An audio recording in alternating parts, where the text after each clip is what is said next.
There are so many survival horror games coming out lately, it's honestly hard to keep up.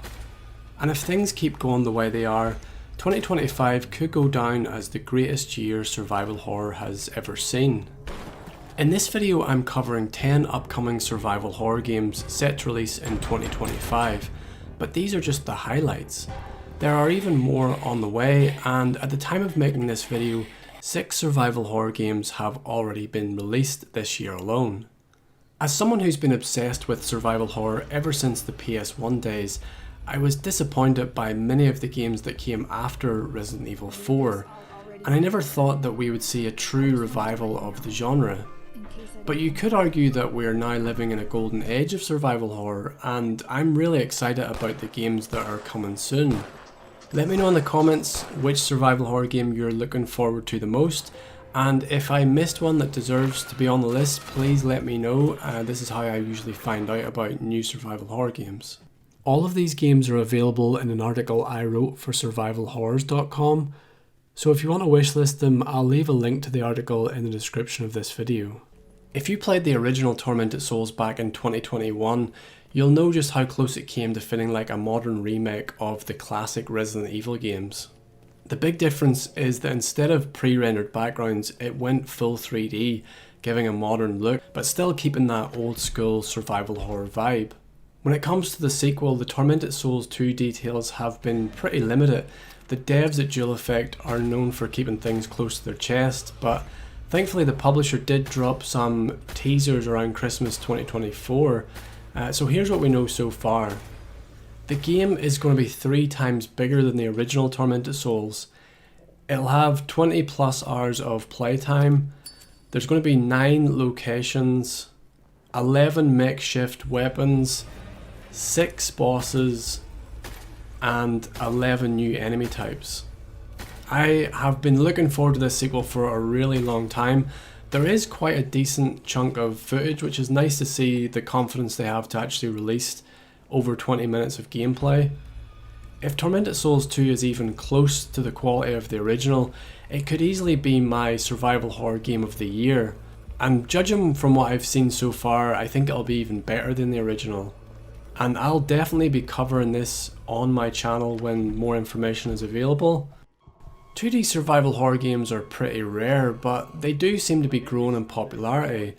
Some purists would argue that if a game doesn't have 3D environments, fixed camera angles and tank controls, it's not a real survival horror game. I don't really buy into that gatekeeping kind of mentality, and I think all different perspectives can work in survival horror. So I'm really excited about Tenebris Somnia. After playing the demo, it honestly felt like some forgotten NES horror gem, except with a twist: the live action cutscenes. Real actors, real set, full motion video. It's pretty surreal and it works way better than you'd expect.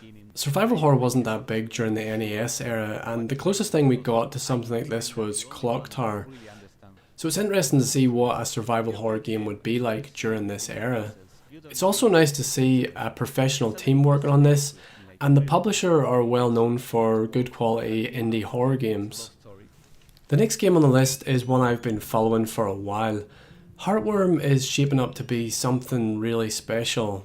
It's kind of a mashup between Resident Evil and Fatal Frame, but visually Heartworm is completely original. This isn't just another Resident Evil clone. The environments are surreal and dreamlike. It's almost Lovecraftian. And for me, they give off strong Alone in the Dark vibes.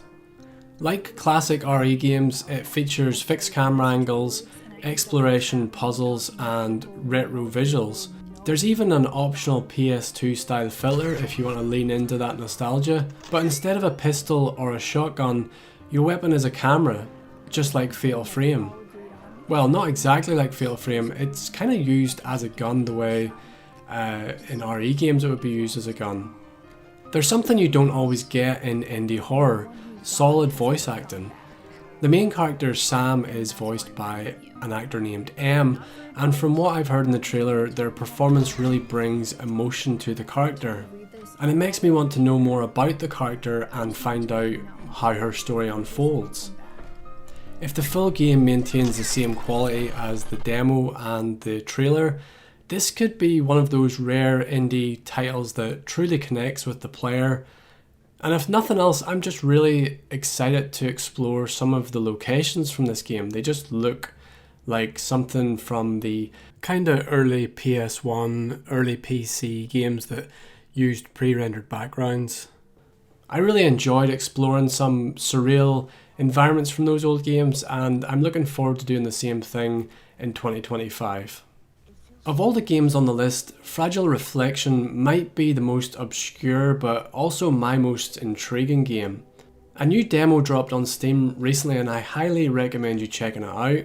The game looks great and I really like the visual style. It almost looks like you're watching it on a CRT TV, the way it's kind of bent the screen a little bit. But what initially caught my attention wasn't the visuals, it was the music. The soundtrack is composed by an underground trip-hop artist named Mad Ja. It's honestly one of the most unique soundtracks I've heard for an indie game in a long time. I think it fits the game's atmosphere perfectly and just adds to the atmosphere. The full soundtrack is going to be available alongside the game, and I think I'm as excited to buy it as I am the game. Unfortunately, I can't play the song in this video because I don't want my channel to get striked. But in the description I'll leave a link to the article and you can watch the trailer there and give the song a listen. Similar to Fragile Reflections, I really fell in love with SSR Wives' soundtrack, or at least the soundtrack to the trailer. From what I understand, this is also original music for the game, and I'm just so impressed by the level of quality that indie games are able to produce nowadays. I genuinely have had this song on repeat since I heard it. I've played it so many times. I've easily listened to it about 100 times. There is a demo of this game coming soon, and when it drops I hope to interview the developer, and one of my first questions is going to be who made the music and can we expect more in the full game. As far as the gameplay itself, SSR Wives is shaping up to be something really different. It blends classic survival horror mechanics with visual novel storytelling. There's going to be exploration, character choice, collectibles, lots of dialogue, and deep mystery to the game. I love how it has the Resident Evil 4 style item management, like the little Tetris game you play in your case, and I feel like there's a strong Silent Hill 2 influence. So I'm really looking forward to actually playing the demo to give more thoughts on it, and I'll definitely be covering this game when more information is released. Ever since I first played Resident Evil 2 and 3, I've always wanted more time in Raccoon City. We got glimpses of it in later games, but never really got a proper classic style survival horror game set in an infected city. And that's why I'm so excited about Echoes of the Living.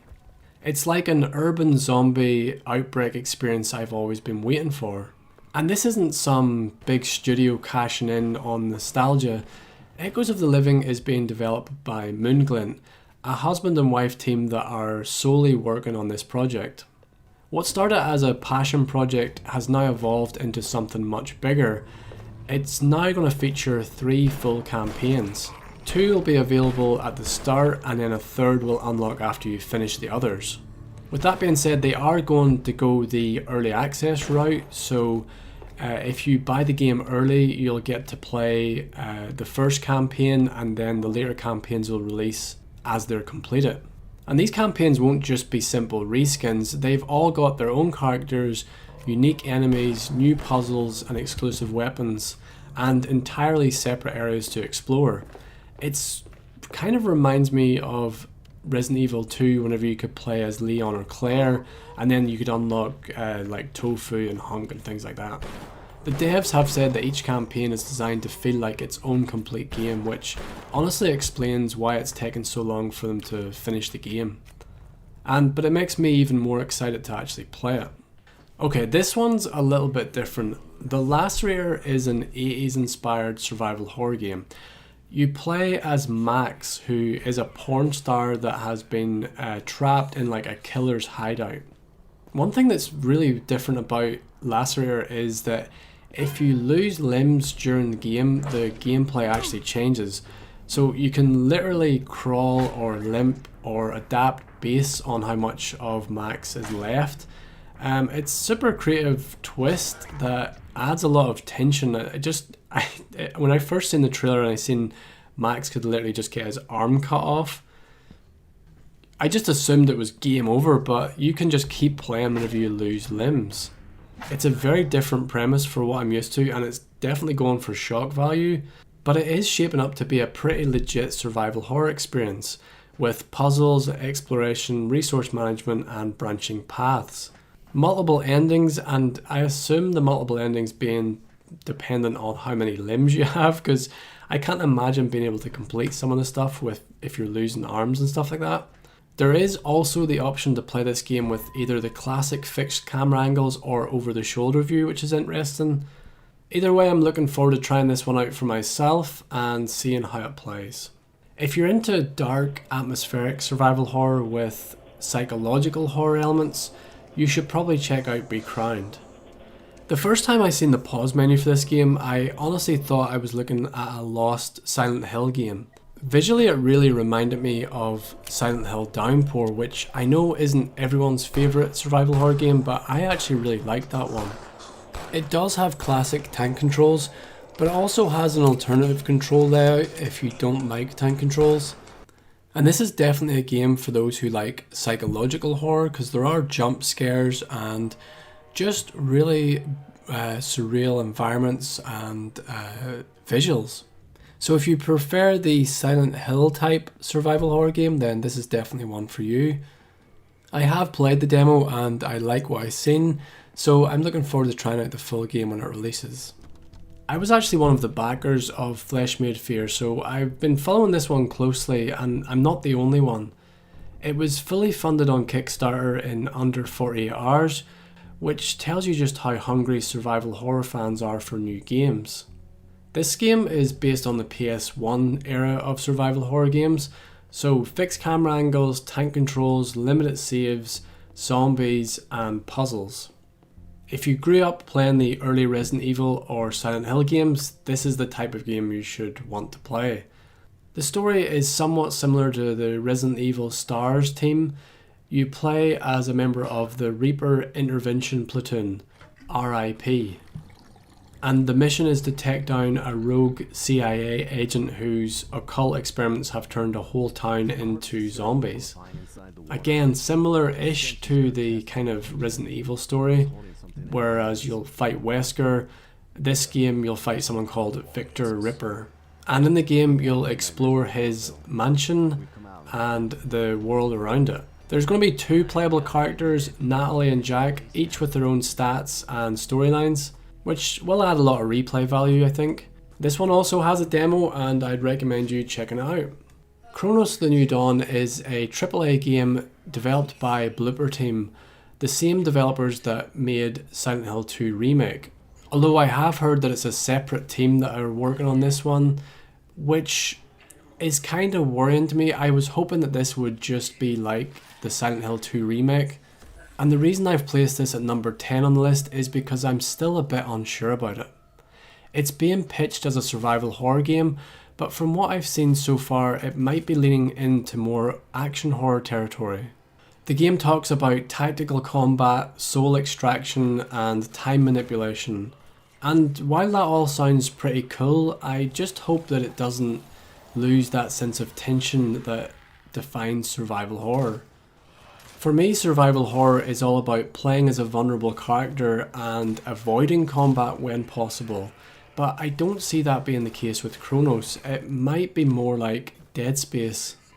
If the game tips too far into the shooter genre, it might feel more like Dead Space than Silent Hill. Either way, I'm obviously going to keep a close eye on this, and I'd be happy to hear what you guys think of this game. Maybe you guys prefer the Dead Space style, but for me it's just far too action heavy, and I wouldn't even consider it a survival horror. So that wraps up my list of 10 upcoming survival horror games. I'd love to know what games you're looking forward to the most. Please let me know in the comments, and if you like this video, please give it a thumbs up. It really helps out my channel, and do think about subscribing. If you're interested in learning more about any of these games, please check out the link in the description. I recently reviewed Post Trauma, so I'll put that video on screen and you can check that out now.